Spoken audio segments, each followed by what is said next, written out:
Dans l'ensemble aussi du petit jeu sur iPad, Ouais. on a une interface symbolique. Alors, l'interface symbolique permet aussi de regarder les images et puis de s'assurer ou de bonifier la perception visuelle. Ouais. Autrement dit, est-ce que c'est bien rouge que vous avez vu? Ouais. Parce que certaines personnes ont un problème de vision.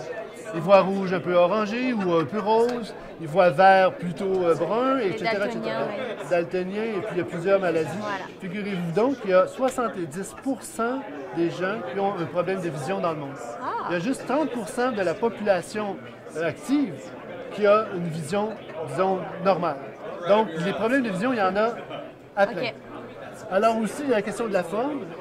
Si on parle de la connaissance de soi, ce qui est important, c'est de bonifier aussi, est-ce qu'on voit les choses en avant ou en arrière? OK. Un peu comme le verre est-il à moitié plein ou à moitié vide? Ouais. Et il y a certaines personnes qui aiment parler du négatif que du parler du positif, positif. Ou de mettre ça dans un contexte très, très, très large, mais de jamais mettre les détails en avant, bon, etc.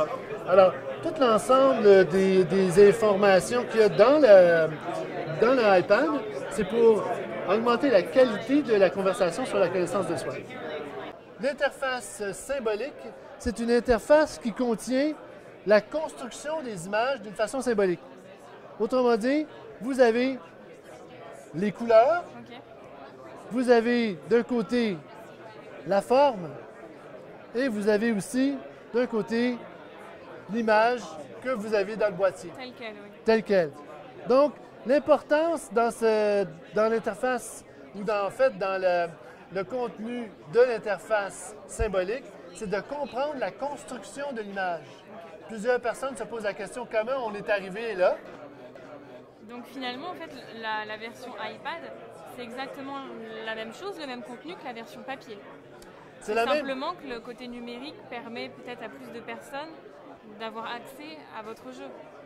Alors, il y a la question d'avoir accès à l'information très rapidement parce que tout est vraiment calculé pour qu'on ait accès à l'information plus rapidement qu'un livre. Des fois, il faut chercher. Là, on ne le cherche pas, on l'a tout de suite. Mais il y a aussi la question de travailler en groupe. Advenant le cas où, comme je vous ai montré tout à l'heure, on remet l'image dans un écran de télévision ou dans un écran projeté sur un mur, mais c'est plus intéressant parce on peut faire des conférences. OK. Hein? Alors, on a 20, 30, 100 personnes. On l'a fait avec 100 personnes. À un moment donné, on fait une projection. C'est plus intéressant parce qu'un jeu de table, Oui. c'est plus intimiste. Hein? Alors, ça, c'est les bons côtés de la technologie.